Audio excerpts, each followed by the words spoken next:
안녕하세요, 여러분. 안녕. 오늘은 오랜만에 전공 서적을 다시 읽어볼까 합니다. 진짜 잠 올 것 같아요. 그럼 시작할게요. 무거워. 많이 무겁네요.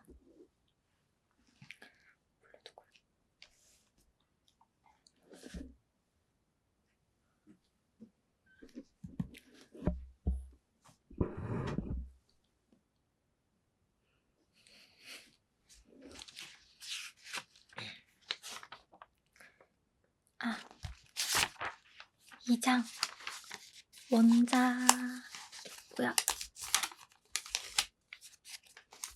원자 구조와 원자 결합. 원자 내의 전자. 원자 모델. 19세기 후반에 들어 고체 내에 존재하는 전자와 관련된 여러 현상은 고전 역학으로 설명될 수 없음이 밝혀졌다. 따라서 원자와 원자 내 개체의 거동을 지배하는 일련의 새로운 원리와 법칙이 정립되었으며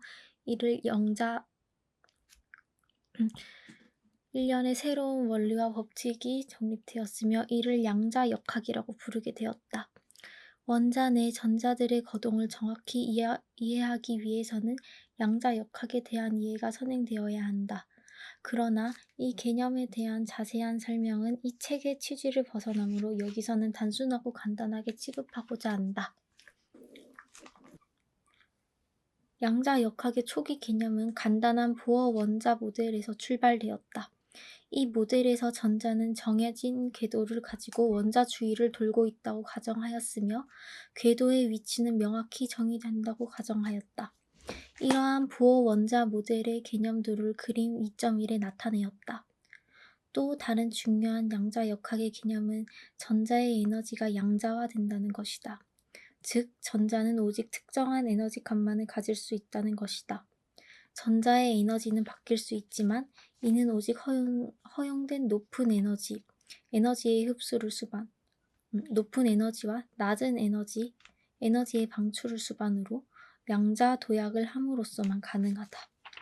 이러한 허용된 전자의 에너지를 에너지 수준 혹은 준위로 생각할 수 있다.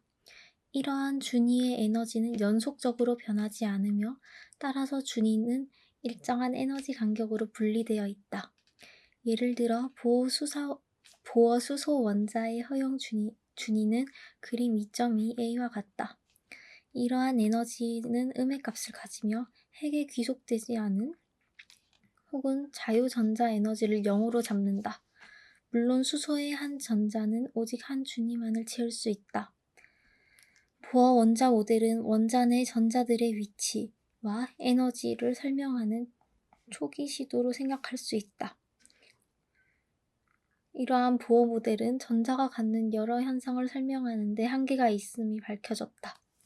이러한 한계는 파동 역할 모델에 의해 해결되었으며 이 모델에서 전자는 파동성과 입자성을 동시에 갖는다고 생각한다.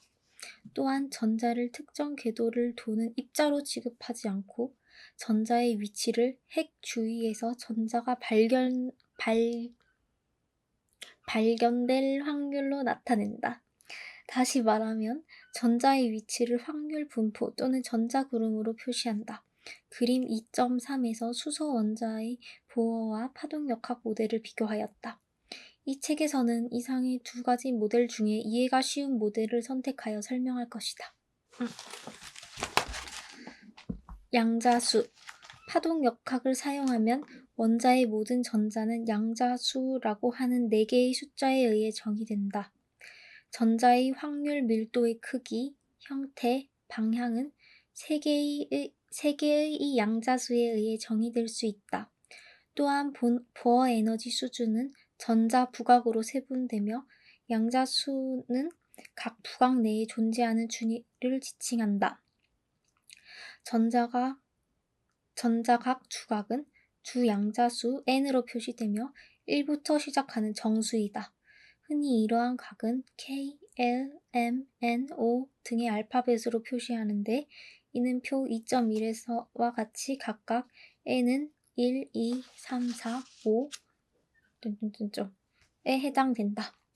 4개의 양자수 중 이러한 주 양자수만이 보어 모델과 관계가 있는데 원자 핵의 위치로부터 전자가 떨어진 거리와 연관이 있다.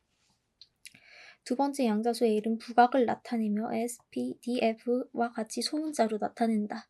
또한 이러한 부각의 수는 n의 수에 의해 제한을 받는다. 각 n 값에 대해 허용되는 부각을 표 2.1에 나타내었다. 각 부각에 존재하는 에너지 준위들은 세 번째의 양자수 M에 의해 정해진다. S 부각에 대해 하나의 에너지 준위가 있으나 P, D 및 F 부각에는 각각 3, 5, 7의 준위가 존재한다. 외부 자기장이 없다면 각각의 부각은 에너지적으로 동일하다. 그러나 자기장이 걸리게 된다면 부각의 준위는 나뉘며 약간 다른 에너지를 가지게 된다. 각 전자에는 상하 방향의 스핀 모멘트가 있다. 이러한 스핀 모멘트에 관계되는 양자수가 네 번째의 양자수 MS이고 스핀 방향에 따라 두 가지의 값을 가지게 된다. 지금까지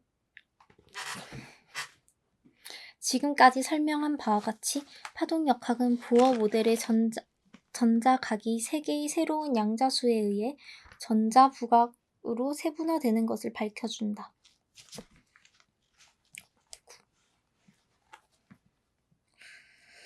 따라서 파동역학 모델은 보어 모델의 좀 더 개량된 모델이라고 할 수 있다.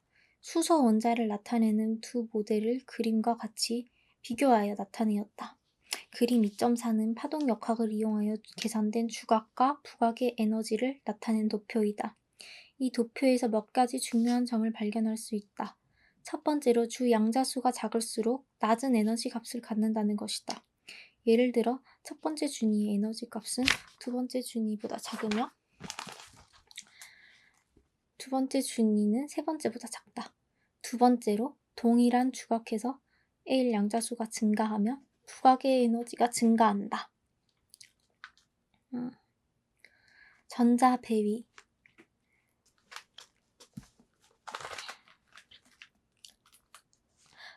배위.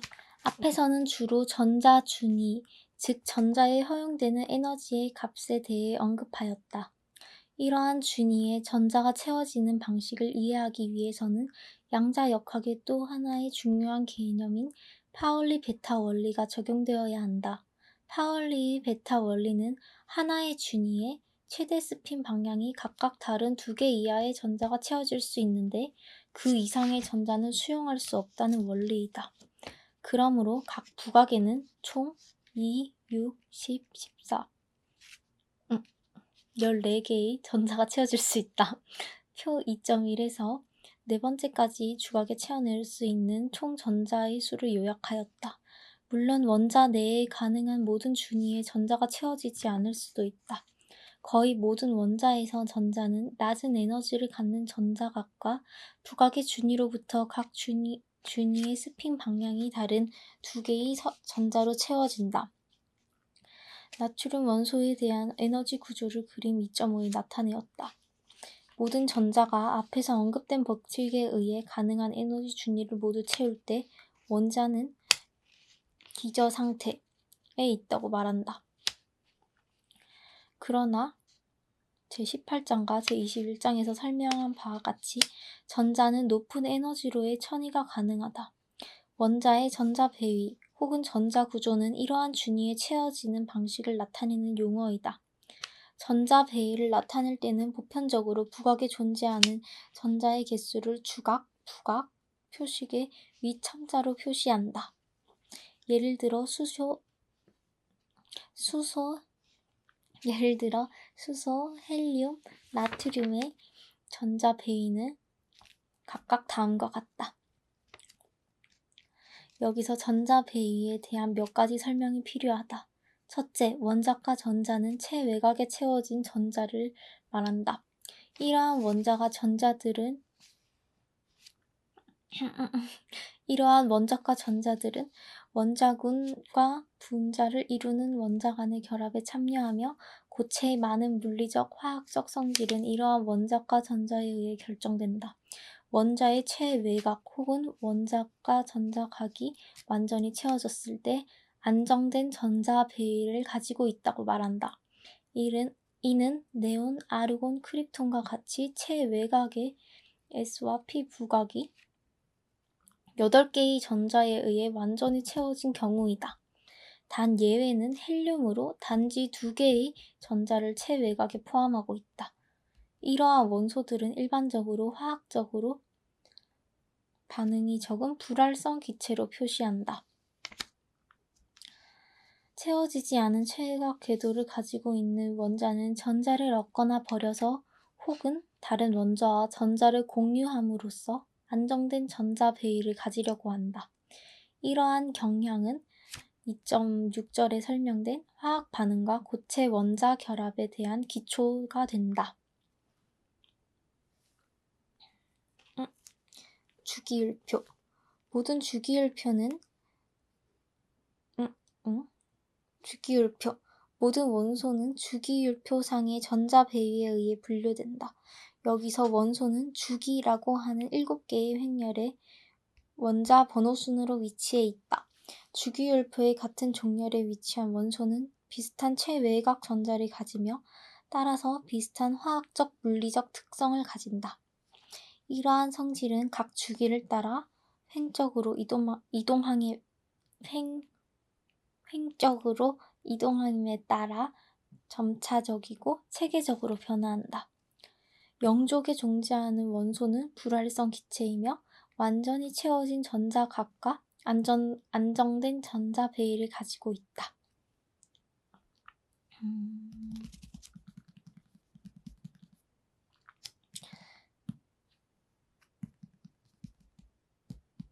주기율표에서 보듯이 거의 모든 원소는 금속에 속한다.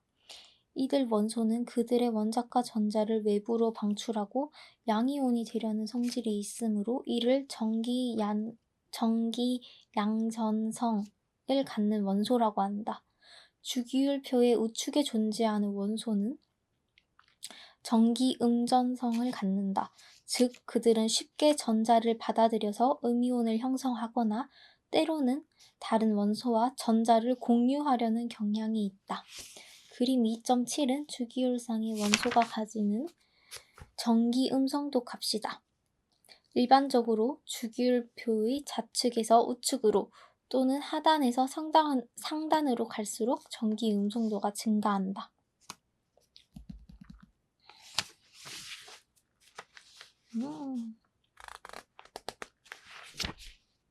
고체 내의 원자 결합 1차 원자 간 결합 이온 결합. 이온 결합은 가장 쉽게 설명되고 시각화될 수 있는 결합이다. 이 결합은 금속과 비금속 원소 간의 화합물에서 볼 수 있는 결합으로 비금속 원소는 주기율표의 우측 끝부분에 위치하고 금속 원소의 전자는 비금속 원소의 최외곽 전자를 쉽게 제공할 수 있다. 이로써 모든 원자는 불활성 기체와 같은 안정된 전자 구조를 얻으며 또한 전기 전하를 띈다. 즉 그들은 이온으로 된다. 염화 나트륨은 대표적인 이온 결합 재료이다. 나트륨은 외곽의 한 개의 전자를 염소에게 주고 네온 원자와 같은 전자 구조를 가지며 이러한 전자 공급에 의해 염소 이온은 음전하를 가지게 되며 아르곤과 동일한 전자 구조를 가지게 된다. 이러한 결합의 도식도를 그림 2.9에 나타내었다. 여기서 작용하는 인력은 콜롱의 힘, 정전기적 인력, 즉 양전하와 음전하의 이온은 서로 끌어당긴다. 두 독립된 이온에 대해 인력 에너지는 다음과 같은 원자 간 거리의 함수로 표시된다. 어려운 식.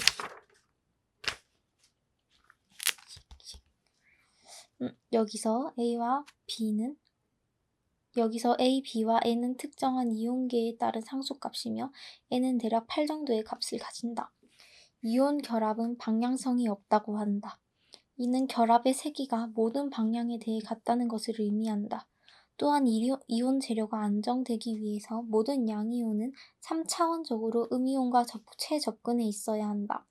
세라믹 재료의 주된 결합 상태는 이온 결합이며 이러한 재료의 이온 배치 구조는 제12장에서 설명하고 있다.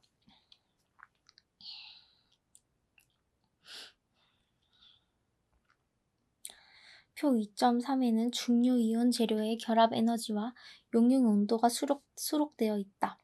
이온 결합 재료의 특징은 단단하나 깨지기 쉬우며 정기적, 열적으로 절연 특성을 가진다.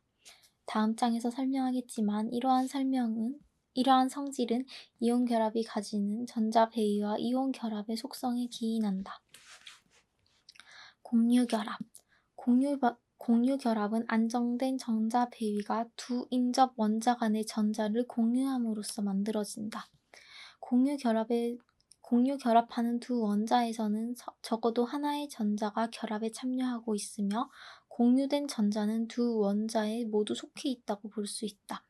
공유 결합의 한 예로 메탄 분자 공유 결합의 계략도를 그림에 나타내었다.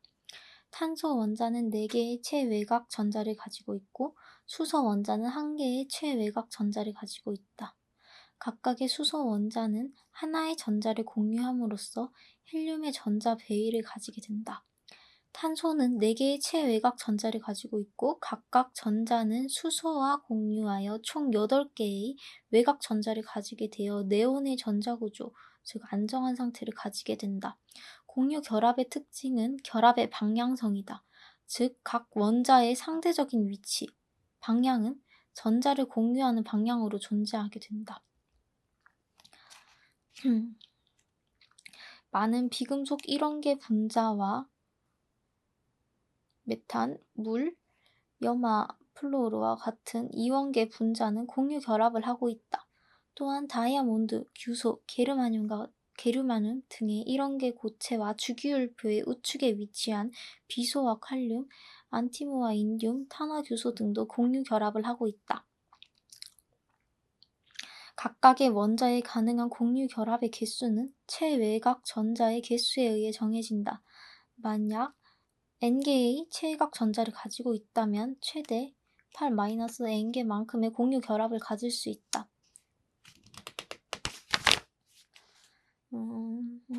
공유 결합은 매우 단단하고 높은 용융점을 갖는 공유 결합은 매우 단단하고 높은 용융점을 가지는 다이아몬드처럼 매우 강한 결합력을 가지고 있거나 270도씨에서 용융하는 비스무트와 같이 매우 낮은 결합력을 가지고 있다. 중요 공유 결합 재료의 용융점과 결합 에너지를 표 2.3에 수록하였다. 폴리머 재료는 전형적인 공유 결합 특성을 가지고 있다. 기본적인 분자 구조는 탄소 원자가 긴 사슬로 연결이 되는데 이는 각 원자당 가능한 4개의 결합에서 2개가 서로 공유 결합적으로 연결되어 있다. 일반적으로 남은 2개의 결합은 다른 원자와 공유하는 공유 결합이다. 폴리머의 분자 구조는 제14장에서 자세히 다룬다. 원자 간 결합은 흔히 부분적으로 이온 결합과 공유 결합의 성질을 모두 가지고 있다. 실제로 극소의 재료만이 순수한 이온 결합이나 공유 결합 성분으로 되어 있다. 화합물에서 결합 종류의 정도는 주기율표상에서 구성 원소 또는 전기 음성도의 차이의 상대적인 위치와 연관이 있다.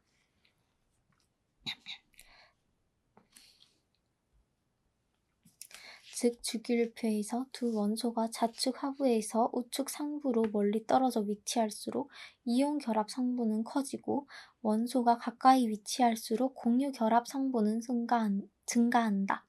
전기 음성도를 갖는 A와 B 사이 결합에 있어 이온 결합의 퍼센트는 다음 식으로 계산된다. 오케이.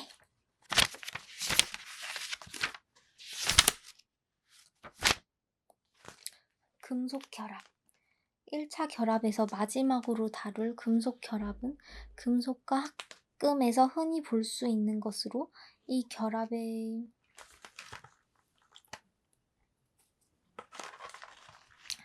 금속 결합 1차 결합에서 마지막으로 다룰 금속 결합은 금속과 합금에서 흔히 볼 수 있는 것으로 이 결합의 기구에 대한 비교적 간단한 모델이 제시된다.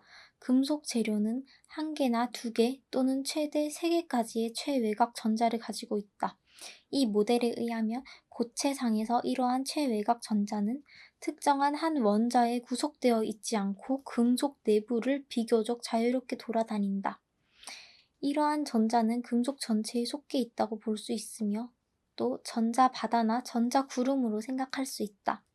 남은 비외곽 전자와 원자 핵은 이온 코어라고 불리고 각 원자당 외곽 전자와 같은 양의 양전하를 가진다. 그림 2.11은 금속 결합에 대한 간단한 계략조이다. 자유전자는 양이온의 이온 코어가 서로 정전기적으로 밀어내는 것을 막아주며 금속 결합은 방향성이 없다는 특성을 가진다. 또한 이러한 자유전자들은 이온 코어를 서로 뭉치게 하는 접착제와 같은 역할을 한다. 금속 결합의 결합 에너지와 용융 온도를 표에 수록하였다. 결합은 약하거나 강하여 광범위한 에너지 값을 가지며 그들의 용융점 또한 광범위한 값을 나타낸다. 다양한 재료의 형태의 금속, 세라믹, 폴리머 등의 일반적인 거동은 결합의 종류에 따라 설명될 수 있다. 예를 들면 금속은 자유전자의 존재로 인해서 열과 전기의 좋은 전도체이다. 대조적으로 공유 결합이나 이온 결합으로 이루어진 재료들은 자유전자가 거의 없기 때문에 전기적 열적으로 부도체이다. 더욱이 7.4절에서 알 수 있듯이 상온에서 대부분의 금속과 그들의 합금 영성을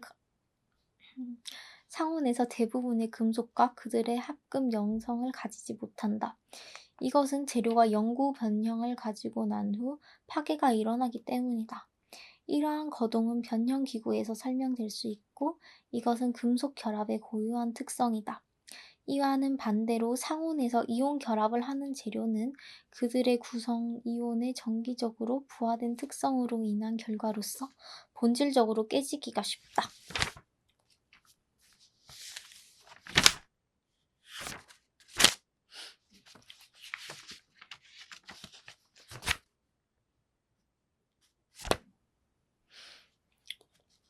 이 차 결합이 남았는데 20분 동안 책을 읽으니까 목이 너무 아프네요.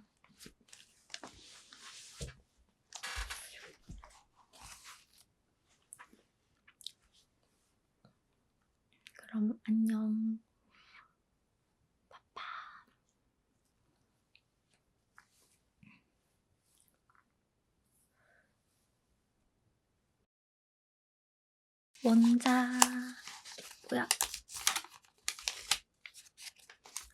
원자 구조와 원자 결합. 원자 내의 전자. 원자 모델. 19세기 후반에 들어 고체 내에 존재하는 전자와 관련된 여러 현상은 고전 역학으로 설명될 수 없음이 밝혀졌다. 따라서 원자와 원자 내 개체의 거동을 지배하는 일련의 새로운 원리와 법칙이 정립되었으며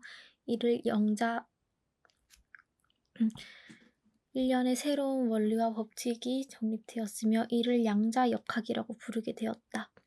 원자 내 전자들의 거동을 정확히 이해하기 위해서는 양자 역학에 대한 이해가 선행되어야 한다. 그러나 이 개념에 대한 자세한 설명은 이 책의 취지를 벗어나므로 여기서는 단순하고 간단하게 취급하고자 한다. 양자 역학의 초기 개념은 간단한 보어 원자 모델에서 출발되었다. 이 모델에서 전자는 정해진 궤도를 가지고 원자 주위를 돌고 있다고 가정하였으며 궤도의 위치는 명확히 정의된다고 가정하였다. 이러한 보어 원자 모델의 개념들을 그림 2.1에 나타내었다. 또 다른 중요한 양자 역학의 개념은 전자의 에너지가 양자화된다는 것이다. 즉, 전자는 오직 특정한 에너지 값만을 가질 수 있다는 것이다. 전자의 에너지는 바뀔 수 있지만 이는 오직 허용된 높은 에너지의 흡수를 높은 에너지와 낮은 에너지의 방출을 수반으로 양자 도약을 함으로써만 가능하다. 이러한 허용된 전자의 에너지를 에너지 수준 혹은 준위로 생각할 수 있다. 이러한 준위의 에너지는 연속적으로 변하지 않으며 따라서 준위는 일정한 에너지 간격으로 분리되어 있다. 예를 들어 보어 수소 원자의 허용 준위는 그림 2.2a와 같다. 이러한 에너지는 음의 값을 가지며 핵에 귀속되지 않은 혹은 자유전자 에너지를 0으로 잡는다. 물론 수소의 한 전자는 오직 한 준위만을 채울 수 있다. 보어 원자 모델은 원자 내 전자들의 위치와 에너지를 설명하는 초기 시도로 생각할 수 있다. 이러한 보어 모델은 전자가 갖는 여러 현상을 설명하는 데 한계가 있음이 밝혀졌다. 이러한 한계는 파동 역할 모델에 의해 해결되었으며 이 모델에서 전자는 파동성과 입자성을 동시에 갖는다고 생각한다. 또한 전자를 특정 궤도를 도는 입자로 취급하지 않고 전자의 위치를 핵 주위에서 전자가 발견될 확률로 나타낸다. 다시 말하면 전자의 위치를 확률 분포 또는 전자구름으로 표시한다. 그림 2.3에서 수소 원자의 보어와 파동역학 모델을 비교하였다. 이 책에서는 이상의 두 가지 모델 중에 이해가 쉬운 모델을 선택하여 설명할 것이다. 양자수. 파동역학을 사용하면 원자의 모든 전자는 양자수라고 하는 4개의 숫자에 의해 정의된다. 전자의 확률 밀도의 크기, 형태, 방향은 3개의 이 양자수에 의해 정의될 수 있다. 또한 보어 에너지 수준은 전자 부각으로 세분되며 양자수는 각 부각 내에 존재하는 준위를 지칭한다. 전자각 주각은 주양자수 n으로 표시되며 1부터 시작하는 정수이다. 흔히 이러한 각은 K, L, M, N, O 등의 알파벳으로 표시하는데 이는 표 2.1에서와 같이 각각 n은 1, 2, 3, 4, 5 에 해당된다. 4개의 양자수 중 이러한 주 양자수만이 보어 모델과 관계가 있는데 원자 핵의 위치로부터 전자가 떨어진 거리와 연관이 있다. 두 번째 양자수 L은 부각을 나타내며 S, P, D, F와 같이 소문자로 나타낸다. 또한 이러한 부각의 수는 n의 수에 의해 제한을 받는다. 각 n 값에 대해 허용되는 부각을 표 2.1에 나타내었다. 각 부각에 존재하는 에너지 준위들은 세 번째의 양자수 M에 의해 정해진다. S 부각에 대해 하나의 에너지 준위가 있으나 P, D 및 F 부각에는 각각 3, 5, 7의 준위가 존재한다. 외부 자기장이 없다면 각각의 부각은 에너지적으로 동일하다. 그러나 자기장이 걸리게 된다면 부각의 준위는 나뉘며 약간 다른 에너지를 가지게 된다. 각 전자에는 상하 방향의 스핀 모멘트가 있다. 이러한 스핀 모멘트에 관계되는 양자수가 네 번째의 양자수 MS이고 스핀 방향에 따라 두 가지의 값을 가지게 된다. 지금까지 설명한 바와 같이 파동역학은 보어 모델의 전자각이 3개의 새로운 양자수에 의해 전자 부각으로 세분화되는 것을 밝혀준다.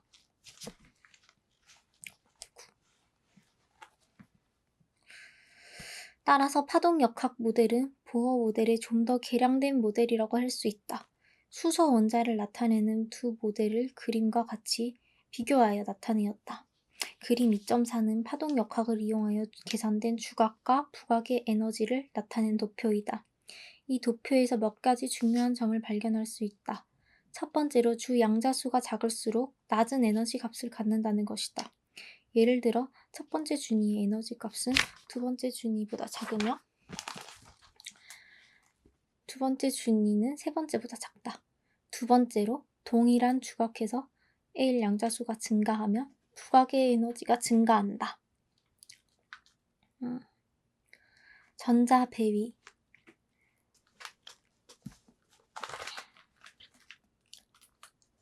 전자 배위. 앞에서는 주로 전자 준위, 즉 전자에 허용되는 에너지의 값에 대해 언급하였다. 이러한 준위에 전자가 채워지는 방식을 이해하기 위해서는 양자역학의 또 하나의 중요한 개념인 파울리 베타 원리가 적용되어야 한다. 파울리의 베타 원리는 하나의 준위에 최대 스핀 방향이 각각 다른 2개 이하의 전자가 채워질 수 있는데 그 이상의 전자는 수용할 수 없다는 원리이다. 그러므로 각 부각에는 총 2, 6, 10, 14 14개의 전자가 채워질 수 있다. 표 2.1에서 네 번째까지 주각에 채워낼 수 있는 총 전자의 수를 요약하였다. 물론 원자 내에 가능한 모든 준위에 전자가 채워지지 않을 수도 있다. 거의 모든 원자에서 전자는 낮은 에너지를 갖는 전자각과 부각의 준위로부터 각 준위의 스핀 방향이 다른 2개의 전자로 채워진다. 나트륨 원소에 대한 에너지 구조를 그림 2.5에 나타내었다. 모든 전자가 앞에서 언급된 법칙에 의해 가능한 에너지 준위를 모두 채울 때 원자는 기저 상태에 있다고 말한다. 그러나 제18장과 제21장에서 설명한 바와 같이 전자는 높은 에너지로의 천이가 가능하다. 원자의 전자 배위 혹은 전자 구조는 이러한 준위에 채워지는 방식을 나타내는 용어이다. 전자 배위를 나타낼 때는 보편적으로 부각에 존재하는 전자의 개수를 주각, 부각 표식의 위첨자로 표시한다. 예를 들어 수소, 헬륨, 나트륨의 전자 배위는 각각 다음과 같다. 여기서 전자 배위에 대한 몇 가지 설명이 필요하다. 첫째, 원자과 전자는 체외곽에 채워진 전자를 말한다. 이러한 원자과 전자들은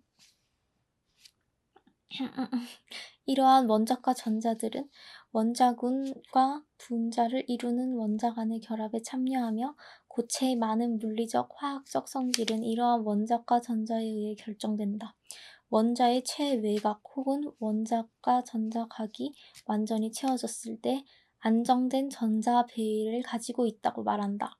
이는 네온, 아르곤, 크립톤과 같이 체외곽의 S와 P 부각이 8개의 전자에 의해 완전히 채워진 경우이다. 단 예외는 헬륨으로 단지 2개의 전자를 체외곽에 포함하고 있다. 이러한 원소들은 일반적으로 화학적으로 반응이 적은 불활성 기체로 표시한다. 채워지지 않은 최외곽 궤도를 가지고 있는 원자는 전자를 얻거나 버려서 혹은 다른 원자와 전자를 공유함으로써 안정된 전자 배위를 가지려고 한다. 이러한 경향은 2.6절에 설명된 화학 반응과 고체 원자 결합에 대한 기초가 된다. 주기율표. 모든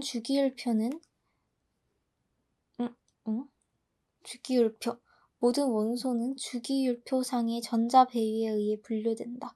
여기서 원소는 주기라고 하는 7개의 횡렬의 원자 번호순으로 위치해 있다. 주기율표의 같은 종렬에 위치한 원소는 비슷한 최외곽 전자를 가지며 따라서 비슷한 화학적, 물리적 특성을 가진다. 이러한 성질은 각 주기를 따라 횡적으로 이동함에 따라 점차적이고 체계적으로 변화한다. 영족에 존재하는 원소는 불활성 기체이며 완전히 채워진 전자각과 안정된 전자 배위를 가지고 있다.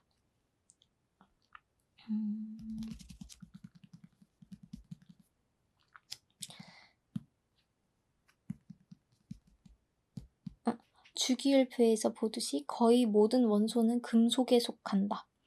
이들 원소는 그들의 원자과 전자를 외부로 방출하고 양이온이 되려는 성질이 있으므로 이를 전기 양전성을 갖는 원소라고 한다. 주기율표의 우측에 존재하는 원소는 전기 음전성을 갖는다. 즉 그들은 쉽게 전자를 받아들여서 음이온을 형성하거나 때로는 다른 원소와 전자를 공유하려는 경향이 있다. 그림 2.7은 주기율상의 원소가 가지는 전기 음성도 값이다. 일반적으로 주기율표의 좌측에서 우측으로 또는 하단에서 상단으로 갈수록 전기 음성도가 증가한다.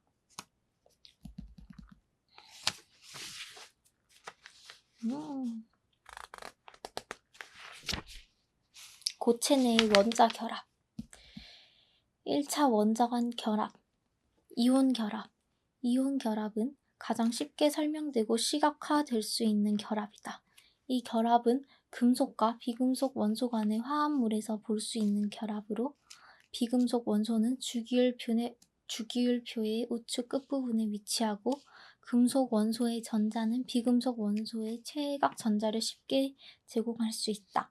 이로써 모든 원자는 불활성 기체와 같은 안정된 전자 구조를 얻으며 또한 전기 전하를 띈다. 즉 그들은 이온으로 된다. 염화 나트륨은 대표적인 이온 결합 재료이다. 나트륨은 외곽의 한 개의 전자를 염소에게 주고 네온 원자와 같은 전자 구조를 가지며 이러한 전자 공급에 의해 염소 이온은 음전하를 가지게 되며 아르곤과 동일한 전자 구조를 가지게 된다. 이러한 결합의 도식도를 그림 2.9에 나타내었다. 여기서 작용하는 인력은 콜롱의 힘, 정전기적 인력, 즉 양전하와 음전하의 이온은 서로 끌어당긴다. 두 독립된 이온에 대해 인력 에너지는 다음과 같은 원자 간 거리의 함수로 표시된다. 어려운 식.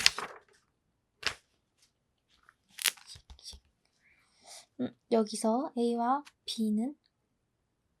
A, B와 N은 특정한 이온계에 따른 상수값이며 N은 대략 8 정도의 값을 가진다. 이온 결합은 방향성이 없다고 한다. 이는 결합의 세기가 모든 방향에 대해 같다는 것을 의미한다.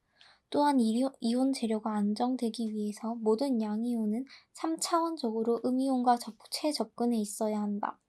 세라믹 재료의 주된 결합 상태는 이온 결합이며 이러한 재료의 이온 배치 구조는 제12장에서 설명하고 있다.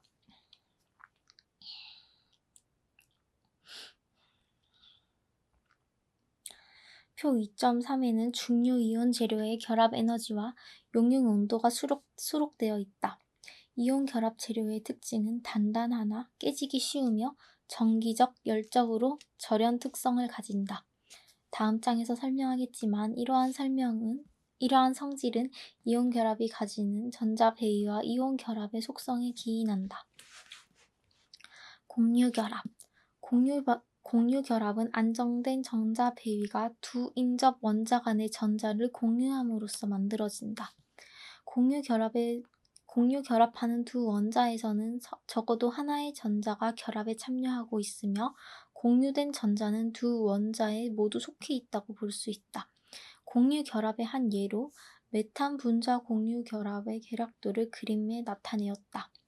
탄소 원자는 4개의 최외곽 전자를 가지고 있고 수소 원자는 1개의 최외곽 전자를 가지고 있다. 각각의 수소 원자는 하나의 전자를 공유함으로써 헬륨의 전자 배위를 가지게 된다. 탄소는 4개의 최외곽 전자를 가지고 있고 각각 전자는 수소와 공유하여 총 8개의 외곽 전자를 가지게 되어 네온의 전자 구조, 즉 안정한 상태를 가지게 된다. 공유 결합의 특징은 결합의 방향성이다. 즉 각 원자의 상대적인 위치, 방향은 전자를 공유하는 방향으로 존재하게 된다. 많은 비금속 1원계 분자와 메탄, 물, 염화, 플로르와 같은 이원계 분자는 공유 결합을 하고 있다.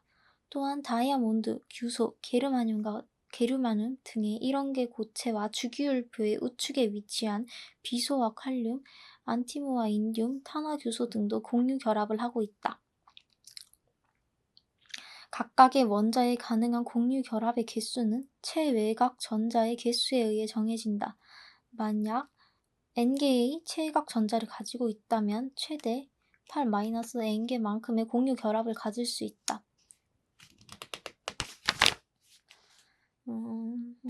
공유 결합은 매우 단단하고 높은 용융점을 갖는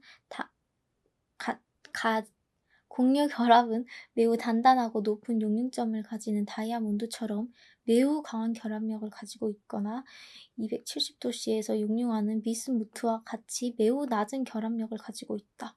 중요 공유 결합 재료의 용융점과 결합 에너지를 표 2.3에 수록하였다. 폴리머 재료는 전형적인 공유 결합 특성을 가지고 있다. 기본적인 분자 구조는 탄소 원자가 긴 사슬로 연결이 되는데 이는 각 원자당 가능한 4개의 결합에서 2개가 서로 공유 결합적으로 연결되어 있다. 일반적으로 남은 2개의 결합은 다른 원자와 공유하는 공유 결합이다. 폴리머의 분자 구조는 제14장에서 자세히 다룬다. 원자 간 결합은 흔히 부분적으로 이온 결합과 공유 결합의 성질을 모두 가지고 있다.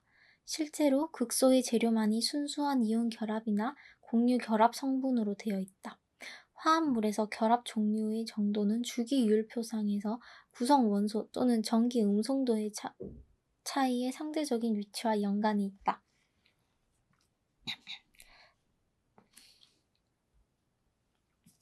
즉 주기율표에서 두 원소가 좌측 하부에서 우측 상부로 멀리 떨어져 위치할수록 이온 결합 성분은 커지고 원소가 가까이 위치할수록 공유 결합 성분은 증가한다. 전기 음성도를 갖는 A와 B 사이 결합에 있어 이온 결합의 퍼센트는 다음 식으로 계산된다. 오케이.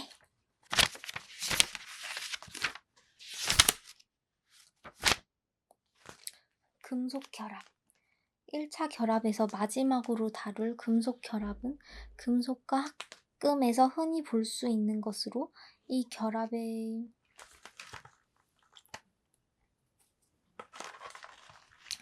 금속 결합 1차 결합에서 마지막으로 다룰 금속 결합은 금속과 합금에서 흔히 볼 수 있는 것으로 이 결합의 기구에 대한 비교적 간단한 모델이 제시된다. 금속 재료는 1개나 2개 또는 최대 3개까지의 최외곽 전자를 가지고 있다. 이 모델에 의하면 고체상에서 이러한 최외곽 전자는 특정한 한 원자에 구속되어 있지 않고 금속 내부를 비교적 자유롭게 돌아다닌다. 이러한 전자는 금속 전체에 속해 있다고 볼 수 있으며 또 전자 바다나 전자 구름으로 생각할 수 있다. 남은 비외곽 전자와 원자 핵은 이온 코어라고 불리고 각 원자당 외곽 전자와 같은 양의 양 전하를 가진다. 그림 2.11은 금속 결합에 대한 간단한 계략조이다. 자유전자는 양이온의 이온 코어가 서로 정전기적으로 밀어내는 것을 막아주며 금속 결합은 방향성이 없다는 특성을 가진다. 또한 이러한 자유전자들은 이온 코어를 서로 뭉치게 하는 접착제와 같은 역할을 한다. 금속 결합의 결합 에너지와 용융 온도를 표에 수록하였다. 결합은 약하거나 강하여 광범위한 에너지 값을 가지며 그들의 용융점 또한 광범위한 값을 나타낸다. 다양한 재료의 형태의 금속, 세라믹, 폴리머 등의 일반적인 거동은 결합의 종류에 따라 설명될 수 있다.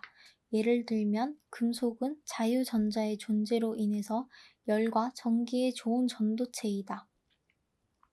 대조적으로 공유 결합이나 이온 결합으로 이루어진 재료들은 자유전자가 거의 없기 때문에 전기적 열적으로 부도체이다.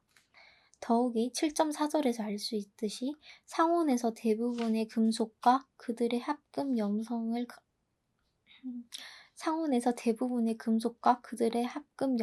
가지지 못한다. 이것은 재료가 영구 변형을 가지고 난 후 파괴가 일어나기 때문이다. 이러한 거동은 변형 기구에서 설명될 수 있고 있고 이것은 금속 결합의 고유한 특성이다.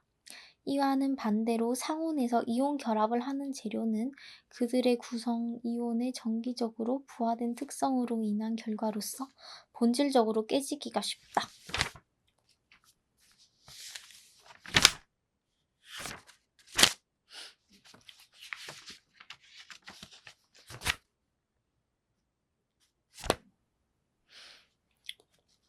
이 차 결합이 남았는데 20분 동안 책을 읽으니까 목이 너무 아프네요.